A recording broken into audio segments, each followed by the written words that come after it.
भाग्य बड़ा तो राम भज, बखत बड़ा कछु दे, अकल बड़ी तो उपकार कर, आ देह धीरा फळे।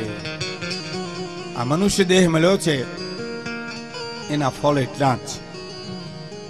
એનો એક નાનકડો એવો પ્રસંગ મારે તમને કહેવો છે કે રાજાની કચેરીમાં એક નર્તકી નૃત્ય કરે છે, પણ રાજા બહુ કદરૂપા છે, વહરાઈનું વાદળું કયો તો હાલે। અને નર્તકી નૃત્ય કરતી કરતી રાજા સામું જોવે ને એને હસવું આવે, ઓ આંખું વીચી જાય, નાચવામાં નજર લઈ જાય, પણ રાજા જોવે અને હસવું આવે છે।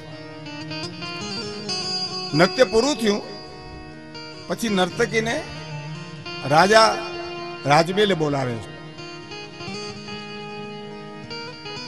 નર્તકી ધ્રુજવા માંડ્યો, એને એમ થયું કે મારી ભૂલ પડી ગઈ છે, શું હશે? એટલે સામે આવીને ઉભી એટલે મહારાજ એને પૂછે છે કે બેટા દીકરી માં તું નજીક આવે। એટલે ધ્રુજતી હતી અને એમ થયું કે દીકરી કીધી, માં કીધી, બેન કીધી, એટલે હવે મારી ભૂલ પણ છે તો મને કઈ સજા નહીં કરે। નજીકમાં આવી એટલે રાજા એને પ્રશ્ન કરે, તું નૃત્ય કરતી કરતી મારા હામું જોઈને તું કેમ દાંત કાઢતી હતી?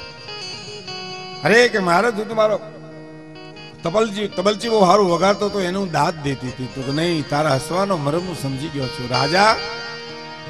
રાજા હતા, કદરૂપા ભલે હતા। તમને વચ્ચે વાત કરું તો મહારાજા જનકની કચેરીમાં અષ્ટવક્ર જયારે આવ્યા, 8 અંગ વાંકા હતા અને પંડિતોએ ખડખડાટ દાંત કાઢ્યા। પંડિતોએ દાંત કાઢ્યા એના કરતા વધારે તો અષ્ટવક્રએ દાંત કાઢ્યા। એટલે મહારાજા જનકને પ્રશ્ન કરે છે કે પંડિતોએ દાંત કાઢ્યા તો મને ખબર છે, પણ તમે ગુરુદેવ કેમ દાંત કાઢ્યા? તો મને તારા દાંત આવે કે કેમ કે તું ચમારોની સભા ભરીને સત્યનો નિર્ણય કરવા બેઠો છો। ચામડા જોઈ અને નક્કી કરે તો ચમાર કહેવાય, અંદરની જ્યોત કેવી છે બહુ મોટી વાત છે। રાજા વહરા હતા, રાજા હતા, ખાનદાન હતા, અમીર હતા। અને પૂછ્યું, દીકરી હું તને કાંઈ નહીં કહું, મને વાત કહે કે મને મહારાજ દીકરી કીધી એટલે હવે તમને કહું કે હું નૃત્ય કરતી કરતી તમારા સામું જયારે જોતી હતી ત્યારે મને બાપુ એમ થતું હતું કે આ રૂપની હરાદી થી તમે ક્યાં ગયા હતા?